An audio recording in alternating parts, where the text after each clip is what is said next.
빈센트 반 고흐의 작품 중에 아마도 사람들에게 가장 큰 사랑을 받은 작품을 뽑으라면 별이 빛나는 밤일 것입니다.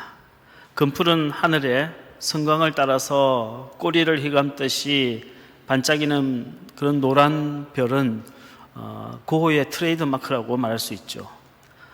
고흐가 동생 테오에게 보낸 마지막 편지에서 우리는 별에 가기 위해서 죽는다 라고 말할 정도로 그는 각별히 별을 사랑한 화가였습니다. 하지만 저에게 고흐의 작품 중에 가장 큰 감동을 준 작품을 딱 하나만 뽑으라고 한다면 저는 주저하지 않고 낡은 구두 그림을 말할 것입니다. 고흐는 살아생전에 별이 빛나는 밤이나 해바라기만큼이나 이 낡은 구두를 많이 그렸습니다. 이 작품은 밑창에 징이 박혀있는 낡은 구두인데요. 그런데 고흐의 그림 속에 나오는 구두들을 자세히 관찰해 보면 이게 여러 개의 다른 구두가 아니라 사실은 단 한 개의 구두라는 점을 발견하게 됩니다. 고흐는 한 켤레의 낡은 구두를 아주 오랜 세월 동안 여러 장소에서 여러 각도로 바라보면서 그림으로 그렸습니다. 가죽이 너덜너덜해지고 밑창이 헤어진 징박힌 낡은 구두를 그는 왜 오랜 세월 동안 가지고 다니면서 화폭에 담은 걸까요? 우리는 동시대의 화가인 고갱에 남긴 글을 보면서 그 이유를 찾아볼 수가 있습니다. 미술사학자인 사피로가 쓴 미술이론과 철학이라고 하는 책을 보면 당시 고갱이 했던 말이 남겨져 있습니다. 프로방스의 아르레에 있는 노란 집에서 고흐와 고갱이 함께 살 때가 있었죠. 그때 고갱이 하루는 고흐에게 물어봤다고 합니다. 다른 사람 같았으면 벌써 쓰레기통에 갖다 버렸을 그 낡은 구두를 당신은 왜 그렇게 소중하게 가지고 다닙니까? 그때 고흐가 이런 대답을 했다고 하지요. 젊은 시절 목사가 되기 위해서 신학을 공부하고 벨기에에 있는 한 작은 탄광촌에 전도사로 부임을 했을 때 그때 마침 일어난 탄광 화재 사건으로 화상을 크게 입은 광부를 간호한 적이 있었다고 합니다. 그 광부는 화상이 온몸에 너무 심해서 의사마저도 포기한 상태였는데 고흐는 무려 40일 동안 그 사람의 침상 곁에서 극진히 간호해 주었고 그 광부는 기적적으로 다시 살아나게 되었습니다. 그때 고흐는 화상으로 얼굴이 심하게 일그러진 그 광부의 모습 속에서 가시면류관을 쓰신 예수님의 환상을 보았다고 합니다. 그리고 징에 박힌 그 낡은 구두는 당시 고흐가 벨기에 탄광촌에서 신고 다녔던 구두였습니다. 고흐는 가난하고 병든 자들의 모습 속에서 예수의 환상을 보았던 그때 그 체험, 그때 그 감동을 잊지 않기 위해서 평생 그 구두를 가지고 다니면서 화폭에 옮겼던 것입니다. 독일의 철학자 하이데거는 고흐의 낡은 그림은 구두라고 하는 사물을 그린 것이 아니라 그 속에 감추어진 존재, 어떤 존재를 그린 것이다 라고 말했습니다. 무슨 말인지 좀 헷갈리는데요. 쉽게 설명을 드린다면 고흐의 구두 속에는 평생 예수의 마음으로 가난한 자들을 위로하고자 했던 고흐의 인생 그 자체가 담겨져 있다, 그런 뜻일 것입니다. 박목월 시인은 가정이라는 시에서 아버지의 존재를 19문 반짜리 신발로 묘사했습니다. 내 신발은 19문 반, 눈과 얼음의 길을 걸어 그들 옆에 벗으면 6문 3의 코가 납작한 귀염둥아 우리 막대둥아. 어두운 밤 눈 덮인 들길을 힘겹게 걸어온 19문 반짜리의 낡은 신발이 아이들이 벗어놓은 작고 이쁜 귀여운 그 신발 옆에 가지런히 놓인 것을 보고 시인은 아버지라고 하는 고단한 삶의 무게를 느낀 것입니다. 요즘엔 청년들이 입대하자마자 참 놀랍게도 며칠 안 됐는데 핸드폰으로 전화를 오더라고요. 우리 교회도 얼마 전에 청년들 둘이 이제 군대를 갔는데 며칠 지나지도 않아서 온 동네 사방 그냥 핸드폰으로 전화를 다 하더라고요. 참 신기한 세상이 되었다, 이런 생각이 드는데, 그래서 그런지 좀 그런 감동이 없지만 예전에는 연락도 도통 닿지도 않고 훈련소에 간 아들이 이제 며칠이 지나면 소포를 보내주지 않습니까? 근데 그 소포를 받아들고 대부분의 부모들이 눈물을 흘렸어요. 그런데 아들의 옷을 보고는 눈물을 참았던 엄마들도 아들의 신발을 보면 대부분 다 눈물을 흘렸다고 합니다. 우리는 왜 신발을 보면 그 사람의 존재를 느끼게 되는 걸까요? 신발은 그 사람의 존재의 무게를 고스란히 다 담고 있기 때문입니다. 그 사람의 무게를 100% 다 지탱하고 그 사람이 걸어간 길을 가감없이 보여주는 것이 신발이기 때문입니다. 신발은 그 사람이 견뎌왔던 삶의 무게를 뜻하기도 합니다. 자살하는 사람이 절벽 위에 신발을 고스란히 벗어들고 뛰어내리는 것은 이제 그 삶의 무게를 다 내려놓는다 하는 의미이기도 한 것입니다. 제가 아는 어느 권사님은요, 젊은 때, 처녀 때 맞선을 보러 나가면 제일 먼저 남자의 신발부터 봤다고 합니다. 얼굴을 보는 게 아니라 신발부터 봤다고 합니다. 왜냐하면 신발을 보면 그 사람의 품격을 알 수 있다라고 생각했기 때문입니다. 신발을 보면 그 사람이 보이는 겁니다. 오랫동안 신고 다녔던 신발은 그 사람의 삶의 여정을 보여주기 때문입니다. 그런데 성경을 보니까 모세가 호렙산에 불붙은 떨기나무에서 하나님을 처음 만났을 때 하나님은 모세에게 제일 먼저 신을 벗으라 라고 말씀하셨습니다. 오늘 본문인 출애굽기 3장 1절로 5절 말씀을 다시 한번 읽어보도록 하겠습니다. 시작. 모세가 그의 장인 미디안 제사장 이드로의 양떼를 치더니 그 떼를 광야 서쪽으로 인도하여 하나님의 산 호렙에 이르매 여호와의 사자가 떨기나무 가운데로부터 나오는 불꽃 안에서 그에게 나타나시니라. 그가 보니 떨기나무에 불이 붙었으나 그 떨기나무가 사라지지 아니하는지라. 이에 모세가 이르되 내가 돌이켜 가서 이 큰 광경을 보리라. 떨기나무가 어찌하여 타지 아니하는고 하니 그때에 여호와께서 그가 보려고 돌이켜 오는 것을 보신지라. 하나님이 떨기나무 가운데서 그를 불러 이르시되 모세야 모세야 하시매 그가 이르되 내가 여기 있나이다. 하나님이 이르시되 이리로 가까이 오지 말라. 내가 선 곳은 거룩한 땅이니 내 발에서 신을 벗으라. 이스라엘 백성들이 애굽에서 노예 생활을 할 때였습니다. 히브리 백성들의 숫자가 많아지자 애굽의 바로 왕은 남자아이가 태어나면 즉시 죽이라는 명령을 내리게 됩니다. 모세가 태어나자 그의 어머니 요게벳은 아들을 죽일 수가 없어서 3달밖에 안 된 그 어린 아들을 갈대 상자에 넣어서 나일강에 띄워보냈습니다. 오래전에 이집트에서 성지 순례를 할 때 나일강을 배를 탄 적이 있는데요. 그때 가이드가 저보고 한번 노를 저어보라고 해서 노를 저어본 적이 있습니다. 제가 그래도 왕년에 한강에서 노도 좀 저어봤고 부산 앞바다에서도 노를 좀 저어봤기 때문에 쉬울 줄 알았는데 굉장히 힘이 들었어요. 왜냐하면 이 나일강이라는 곳이 워낙에 바람이 세고 물살이 세기 때문입니다. 3500년 전 그렇게 물살이 센 악어가 돌아다니는 그 나일강에 3달밖에 안 된 핏덩이 같은 아들을 갈대 상자에 넣어 띄워보내면서 그의 어머니의 마음이 얼마나 찢어지듯 아팠겠습니까? 그러나 우리 하나님은 여호와 이레의 하나님이십니다. 고린도전서 10장 13절의 말씀과 같이 우리에게 때때로 고난이 있다 할지라도 하나님은 우리가 감당하지 못할 시험을 허락지 아니하시고 또한 시험 당할 즈음에 피할 길을 내사 능히 감당케 하시는 좋으신 하나님이심을 믿으시길 바랍니다. 마침 그 나일강에 바로왕의 딸인 공주가 목욕을 하러 나온 거예요.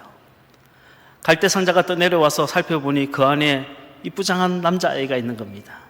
마음의 감동을 받고 그 아이를 데려가서 양자로 키우게 되는 겁니다.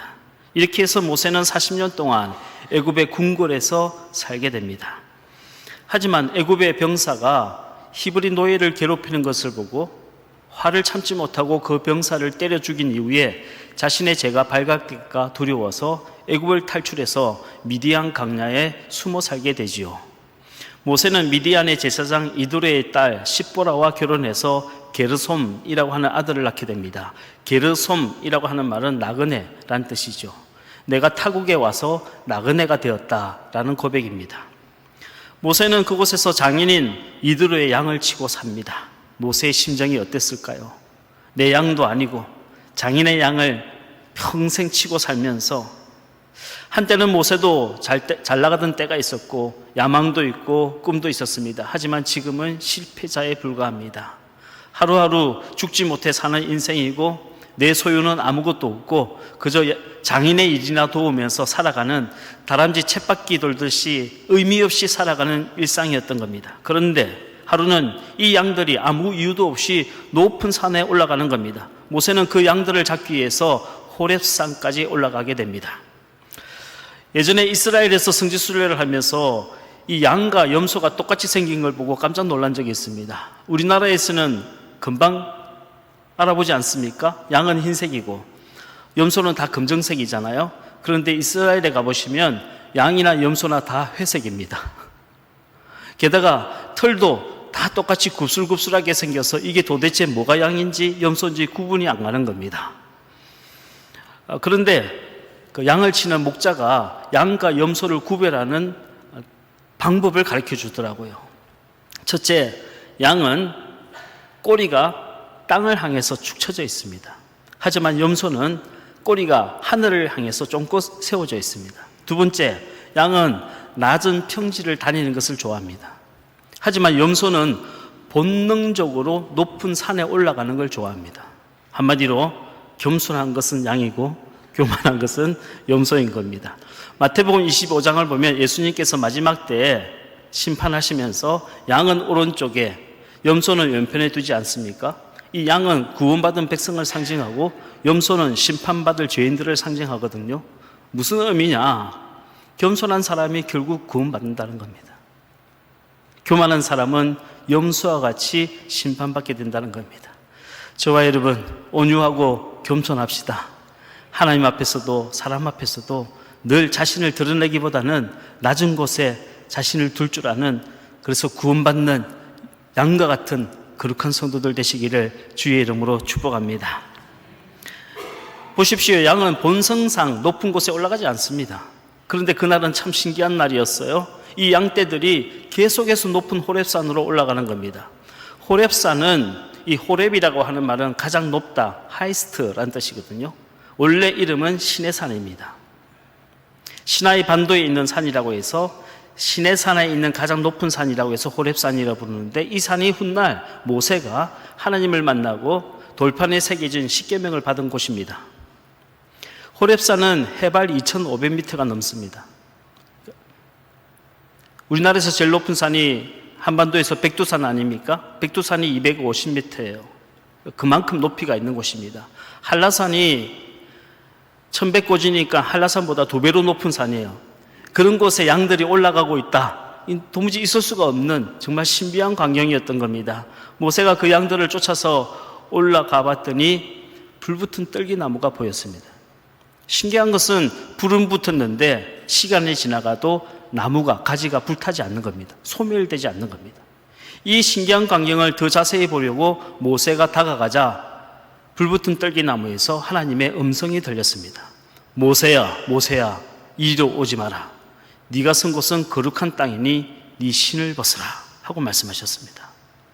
당시 모세가 신고 다녔던 신발은 오늘날로 치면 샌들과 같은 것입니다.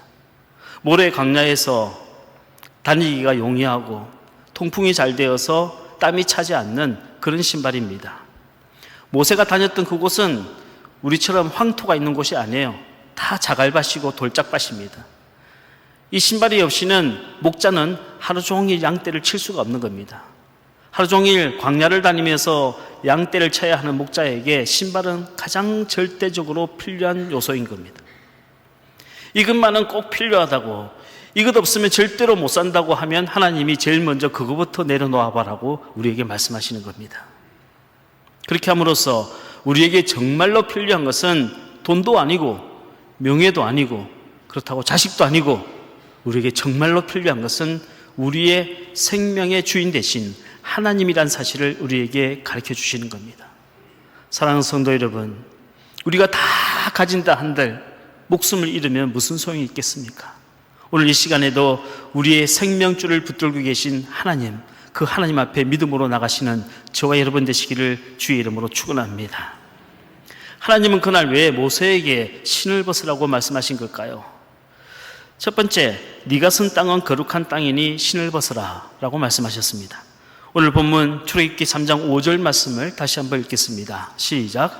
하나님이 이르시되 이리로 가까이 오지 말라. 내가 선 곳은 거룩한 땅이니 내 발에서 신을 벗으라. 네가 선 곳은 거룩한 땅이니 너의 신을 벗어라 라고 말씀하셨습니다. 여기 거룩이라고 하는 말은 히브리어로 하기오스라고 하는데 이 말은 구별하다, 구별된다 라는 뜻입니다. 다시 말해서 지금 네가 서 있는 그곳은 세상과는 구별된 장소라는 겁니다. 여러분, 세상과 구별된 장소가 어디입니까?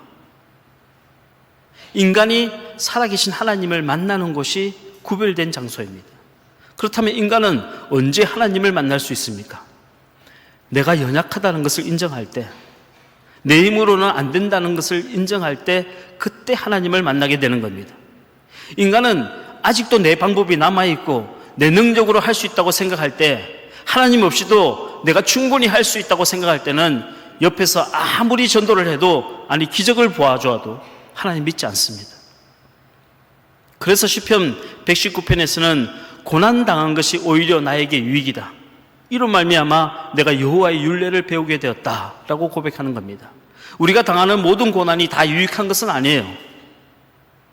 하지만 때때로 어떤 고난들은 영적인 기먹이리들에게 듣게 하시는 하나님의 확성기 역할을 하는 겁니다. 모세는 40년 동안 애굽의 왕실에서 살았기 때문에 어쩔 수 없이 교만해질 수밖에 없었어요. 하나님에 대해서 익히 들어서 알고는 있었지만 그 하나님을 인격적으로 만난 적은 단 한 번도 없습니다. 하지만 살인자가 되고 도망자가 되고 방랑자가 되고 게르솜, 나그네가 되고 난 이후에야 그는 비로소 하나님을 만나게 된 것입니다. 이제 내 힘으로 할 수 있는 것이 아무것도 없구나 라는 것을 뼈저리게 느낄 때 하나님이 모세에게 찾아와 주신 겁니다. 교회를 다니면서도 하나님 말씀은 좋은 줄 알겠는데 하나님이 정말로 살아계신지 아닌지 의심하는 분들이 있습니다. 확신이 없는 분들이 있습니다. 왜 그럴까요? 믿음은 지식이 아니라 체험이기 때문입니다. 책을 보고 공부를 많이 한다고 하나님을 믿을 수 있는 건 아닙니다. 유튜브를 많이 본다고 해서 믿음이 생겨나는 게 아니란 말씀이에요. 내가 할 수 없는 한계 상황에서 하나님이 그 한계 상황에 개입해 주시고 나를 도와주시는 그 체험을 통해서 하나님 만나게 되고 믿음을 갖게 되는 것입니다. 불붙은 떨기나무와 같이 가슴이 뜨거워지는 체험을 통해서, 불이 붙었으나 나무가 소멸되지 않는 것처럼 한 번 내 마음속에 들어온 말씀이 떠나지 아니하고 계속해서 내 마음을 울리고 감동하는 그 체험을 통해서 너는 가서 네 민족을 구원하라 하신 음성과 같이 평소에 내가 한 번도 생각해보지 않는 하나님 나라와 그 의를 위하여 거룩한 갈망을 꿈꾸게 되는 내 자신을 바라보면서 은혜의 터치를 통해서 마음속에 깊은 썬뿌리가 치유되고 내 힘으로는, 내 의지로는 절대로 용서할 수 없는, 회복될 수 없는 관계가 회복되는 그 체험을 통해서 비로소 우리는 믿음을 갖게 되는 겁니다. 이렇게 믿음을 갖고 하나님 만나게 되면 내가 할 수 있는 일이 아무것도 없구나 하는 것을 깨닫게 됩니다. 사람이 살아계신 하나님을 만나게 되면 저 하나님의 은혜 없이는 나는 아무것도 아니구나 하는 것을 뼈저리게 느끼게 되는 겁니다. 제 나이 24살 때 가장 친한 친구가 사고로 죽고 가족도 없는 장례식을 치렀습니다. 그리고 그 친구의 유골을 부산 태종대 앞바다에 제가 가서 뿌렸습니다. 그리고 하루 종일 그 바다에 서 있으면서 정말 내가 할 수 있는 것이 아무것도 없구나 하는 걸 처음으로 느꼈습니다. 1997년도 IMF가 터지고 제가 개척했던 교회가 문을 닫았습니다. 길거리에 나앉게 되었어요. 그날 비가 주룩주룩 내리는데 강동구에 있는 그 골목길을 하염없이 걸으면서 정말 나는 아무것도 아니구나 하는 것을 뼈저리게 느꼈습니다. 그런데 돌이켜 생각해 보면 바로 그때가 제가 살아계신 하나님을 인격적으로 만난 때였습니다. 어릴 적부터 어머니 손에 강제로 끌려서 다녔던 교회, 일요일만 되면 습관적으로 다녔던 그 교회, 목사님이나 전도사님의 남의 이야기를 들었던 그 하나님이 아니라 모세가 불붙은 떨기나무 앞에서 살아계신 하나님을 만나고 떨리고 전율했듯이 내가 만난 하나님 앞에서 내 마음과 내 몸이 떨리고 전율하게 되는 살아계신 하나님을 만난 겁니다. 사랑하는 성도 여러분 각자에게 찾아오시는 살아계신 하나님 만나시길 주의 이름으로 축원합니다. 여기 이 떨기나무는 히브리어로 스네라고 하는데, 스네라고 하는 말은 원래 보잘것없는, 아무 쓸모없는 이란 뜻입니다. 내 인생이 정말 보잘것없구나, 내가 정말 쓸모없는 인생이구나 하는 것을 뼈저리게 느꼈을 때 그 모세에게 살아계신 하나님이 찾아와 주신 겁니다. 모세가 열심히 공부하고 참선하고 득도하고 기도하고 노력해서 하나님을 찾아간 것이 아니라 하나님께서 그 양떼들을 통해서 모세를 만나 주신 겁니다. 여러분, 모세가 불붙은 떨기나무 앞에서 하나님을 만났듯이 우리의 인생의 실패, 나의 연약함, 나의 질병, 나의 자금, 나의 모자람을 통해서 살아계신 하나님을 만나시기를 주의 이름으로 축원합니다. 두 번째, 신을 벗으라 하는 의미는 삶의 무거운 짐을 내려놓으라 하는 의미입니다. 신을 벗는다는 것은 과거의 나를 버리라는 의미이고, 지금 내가 지고 있는 이 무거운 삶의 무게를 내려놓으라는 뜻입니다. 사람의 몸에 착용하는 것들 중에 그 사람의 몸무게를 100% 다 지탱하고 있는 것은 신발밖에 없습니다. 여러분, 모자나 가지고 다니는 핸드폰이나 지갑이나 아니면 백이나 우리 몸의 몸무게를 100% 지탱하지 않아요. 하지만 신발은 우리의 몸무게 100%를 그대로 다 감당하고 있습니다.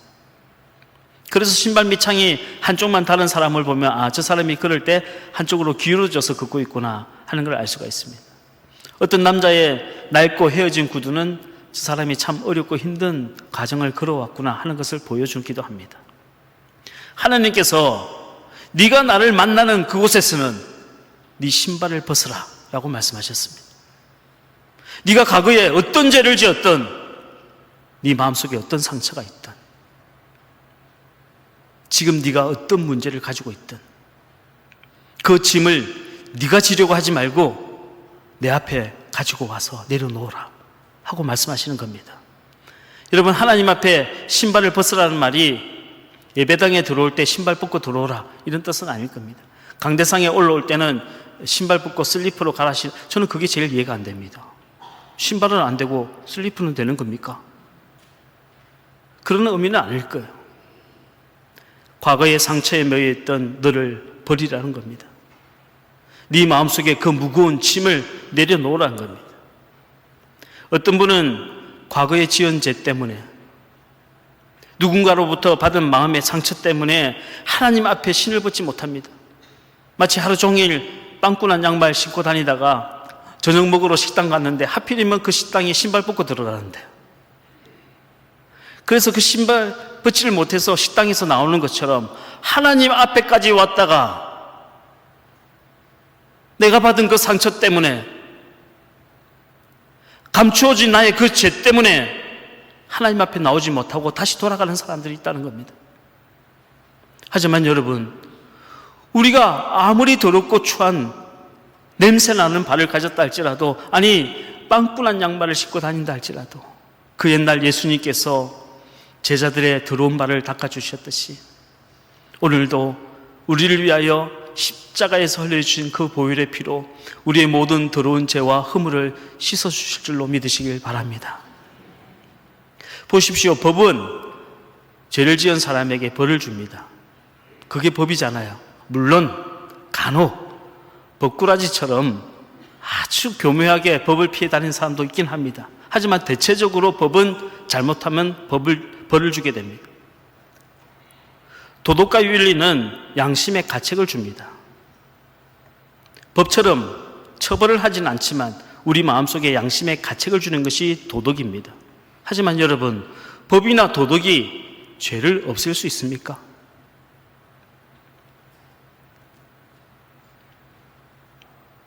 법이 죄를 없앨 수 있었다면 강력한 로마 안에서 철권 통치를 했던 비스마르크 안에서 죄가 없어져야 되지 않겠습니까? 그렇지 않습니다. 아무리 법이 더 강력해지고 더 규제를 많이 한다 할지라도, 도덕이 칸트 그 이상 할아버지 수준이 된다 할지라도 인간은 죄를 벗어날 수가 없어요. 씻어도 지워지지 않는 이 죄, 아무리 닦아내도 없어지지 않는 이 죄는 오직 우리를 위하여 십자가 위에서 흘리신 보혈의 피로 깨끗이 씻을 수 있음을 믿으시길 바랍니다. 그래서 주님 앞에 나올 때는 주의 십자가 보혈의 공로에 의지해서 나오는 겁니다. 또 어떤 사람은 마치 어린 아들이 아버지 구두 신겠다고 하면서 그 무거운 구두를 질질 끌고 다니는 것처럼 자기가 감당하지도 못하는 무거운 짐을 지고 사는 사람도 있습니다. 나라 걱정하느라고 밤잠을 못 자는 사람들, 자식 걱정 때문에 식사도 제대로 못하고, 건강 걱정 때문에 다른 사람들 만나지도 못하고, 오지도 않는 미래를 걱정하느라고 오늘 하루를 그냥 걱정으로 시간을 다 보내는 사람도 있어요. 예수님은 내일 일을 염려하지 말라. 내일 일은 내일이 염려할 것이요 한날의 괴로움은 그날로 족하니라. 할렐루야. 그날로 족하니라 라고 말씀하셨는데, 한날이 아니라 천날도 모자라서 만날의 고민을 머리에 쥐고 사는 사람도 있다는 겁니다. 어느 목사님이 시골에서 목회를 하면서 취미생활을 해야겠다 해서 닭을 키우기 시작했습니다. 이 닭이 저녁에 되면 닭장 안에 가둬놓지만 낮에는 이 닭들도 스트레스를 받으면 안 되니까 마당에 풀어놓아서 키우잖아요. 문제는 이 마당에 풀어놓았더니 이것들이 자꾸 싸우는 겁니다.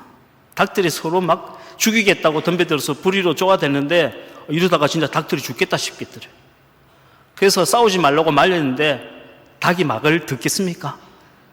그래서 이 닭들을 쫓아다니면서 몽둥이를 들고 싸우는 닭들을 막 쫓아다녔더니 그 중에 한 마리가 닭이 눈을 부아리면서 닭이 날아오르더니 그 목사님은 정강이를 쪼았는데 허벅지에 너무 아파서 보니까 피가 나더래요. 이야, 이 닭들을 앞으로 어떻게 키우지? 밤에 잠이 안 오더랍니다. 잠을 못 자고 밤에 이걸 어떻게 키우지?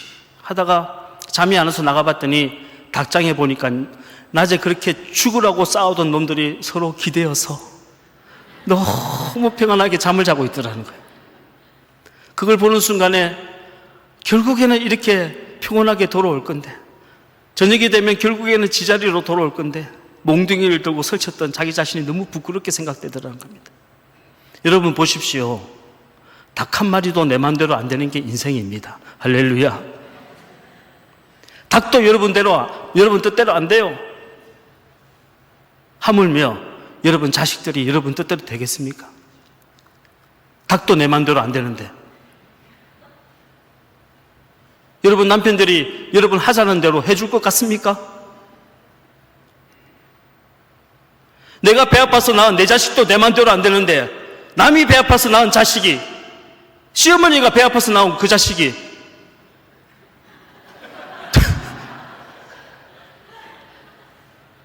내 마음대로 되겠냔 말이에요. 여러분 아직도 인생의 짐을 여러분이 다 지시려고 하십니까? 여러분이 절대 질 수 없습니다. 그 짐 주님 앞에 가지고 나와서 십자가 앞에 내려놓고 십자가 붙들고 기도해 보시기 바랍니다. 내 노력으로 내 방식대로 열심히 살았지만 안 되면 이제는 하나님의 방법대로 해보셔야죠. 여러분 자녀들에게 화내는 그 시간만큼만 기도해 보십시오. 나라 걱정한답시고 서로 삿대질하고 싸우는 그 시간만큼만 나라를 위해서 기도해 보십시오. 하나님은 모세에게 너의 모든 무거운 짐을, 그 신을 벗어놓으라고 말씀하신 겁니다. 우리는 지금까지 사실은 너무 많은 짐을 지고 살아왔습니다. 왜 그런 거 아니? 많은 짐을 질수록 능력이라고 착각했던 겁니다. 남들이 안 지는 짐을 지면 그게 성공이라고 착각한 겁니다. 하지만 여러분, 믿음이란 내가 질 수도 없는 짐을 지고 살아가는 것이 아니라 그 짐을 하나님 앞에 내려놓고 자유할 수 있는 것이 믿음인 줄로 믿으시길 바랍니다. 하나님이 오늘 나에게 허락하신 만큼 감사하는 것이 행복입니다. 저와 여러분 마음속에 이런 행복과 자유가 있기를 주의 이름으로 축원합니다. 마지막으로 신을 벗으라 한 것은 소명을 들으라는 말씀입니다. 모세가 신을 벗자 하나님은 모세에게 사명을 주셨습니다. 출애굽기 3장 9절로 10절 말씀 시작. 이제 가라. 이스라엘 자손의 부르짖음이 내게 달하고 애굽 사람이 그들을 괴롭히는 학대도 내가 보았으니 이제 내가 너를 바로에게 보내어 너에게 내 백성 이스라엘 자손을 애굽에서 인도하여 내게 하리라. 하나님께서 이제 가라 했더니 모세가 안 돼요 하나님, 저는 못해요, 저는 능력이 없어요 라고 말하자 하나님께서 걱정하지 마라, 내가 너와 함께 할 것이다 라고 말씀해 주었습니다. 출애굽기 3장 11절에서 12절 말씀 시작. 모세가 하나님께 아뢰되 내가 누구이기에 바로에게 가며 이스라엘 자손을 애굽에서 인도하여 내리이까. 하나님이 이르시되 내가 반드시 너와 함께 있으리라. 네가 그 백성을 애굽에서 인도하여 낸 후에 너희가 이 산에서 하나님을 섬기리니 이것이 내가 너를 보낸 증거니라. 하나님이 그래도 가라 라고 말씀하시자 이번에는 모세가 하나님 안 돼요, 저는 말을 잘 못해요, 제가 말을 잘 못하는데 누구한테 가서 전도하고 복음을 전하고 바로왕 앞에 서겠습니까? 라고 말하자 하나님께서 변명하지 마라, 너를 도울 자가 있다 라고 말씀하셨습니다. 우리 출애굽기 4장 10절과 14, 15절 말씀을 이어서 읽겠습니다. 시작. 모세가 여호와께 아뢰되 오 주여, 나는 본래 말을 잘하지 못하는 자니이다. 주께서 주의 종에게 명령하신 후에도 역시 그러하니 나는 입이 뻣뻣하고 혀가 둔한 자니이다. 여호와께서 모세를 향하여 노하여 이르시되 레위 사람 내 형 아론이 있지 아니하냐. 그가 말 잘하는 것을 내가 아노라. 그가 너를 만나러 나오나니 그가 너를 볼 때에 그의 마음에 기쁨이 있을 것이라. 너는 그에게 말하고 그의 입에 할 말을 주라. 내가 내 입과 그의 입에 함께 있어서 너희들이 행할 일을 가르치리라. 여호와께서 모세를 향하여 노하여, 하나님이 노하여 1절만 해야지 2절 3절 하고 자꾸 그러면 하나님이 노하여 변명하고 핑계대고 거부하고 거절하고 도망치는 것도 1절만 해야지 자꾸 2절 3절 4절 하나님 앞에서 그러면 하나님이 노하여.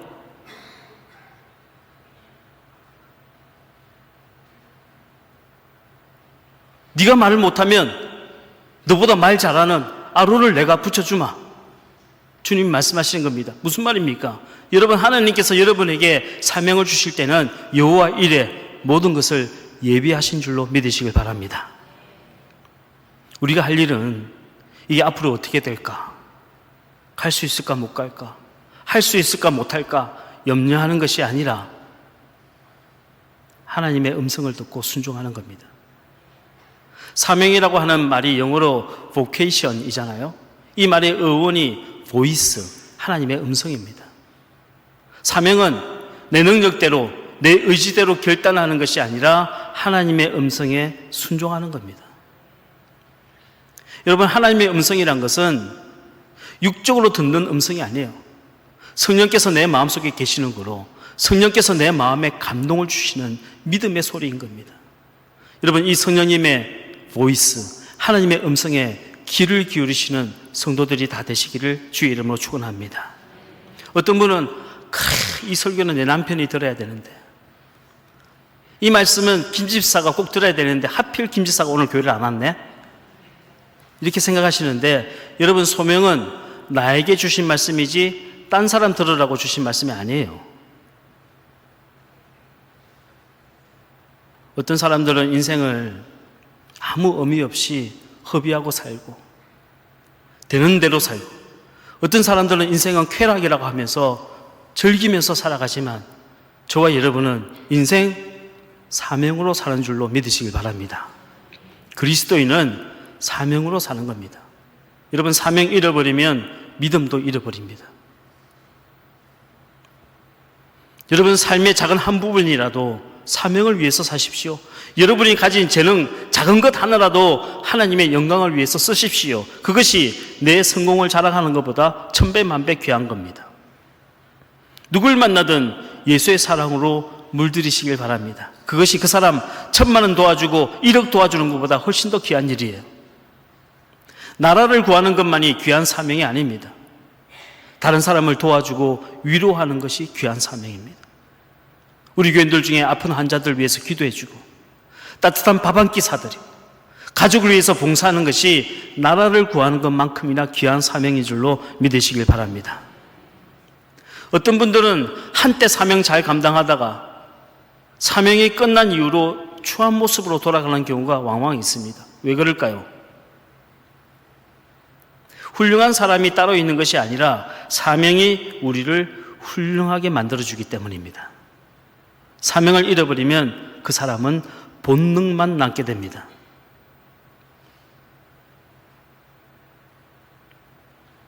인간은 죄인인지라 본능을 가지고 하나님 앞에 설 수 없습니다. 인간은 죄인인지라 우리에게 부어주신 그리스도의 의를 가지고 하나님 만날 수 있습니다. 하나님은 공의로우신 분이기 때문에 죄인이 함부로 만날 수 있는 분이 아니에요. 우리는 예수 믿으면 다 천국 간다고 생각하니까 천국 가서 하나님 만나봐야지. 어떻게 만납니까? 우리가 죄인인데. 구약시대에는 죄인이 하나님 앞에 가면 그 자리에서 바로 다 죽었어요. 본능을 가지고 하나님 앞에 찾아갈 수 없습니다. 오직 그리스도의 의를 덧입고 주님 앞에 서는 겁니다. 우리가 사명 감당하는 것은 교회 잘 되라고 하는 거 아니에요. 뭐 선교사 도와주고자 하는 게 아닙니다. 그 사명 감당할 때 끝까지 그리스도의 의를 붙들고 주님 앞에 설 수 있기 때문입니다. 여러분, 천국 가는 그날까지 하나님이 나에게 주신 그 거룩한 사명, 생명같이 생각하며 그 사명 잘 지키시고 사명 감당하시다가 주님 부르시면 그리스도의 의를 덧입고 하나님 앞에 서시는 저와 여러분 다 되시기를 주의 이름으로 간절히 축복합니다. 이번 주 원포인트 미션을 같이 한번 읽겠습니다. 시작. 제자들의 발을 씻기신 주님의 마음으로 꾸준히 일을 찾아서 해보겠습니다. 가정에서, 교회에서, 또 친구들 관계에서 남들이 하기 싫어하는 제일 꾸준히 일을 이번 주에는 저와 여러분이 한번 찾아서 실천해 보시기를 주의 이름으로 부탁드립니다.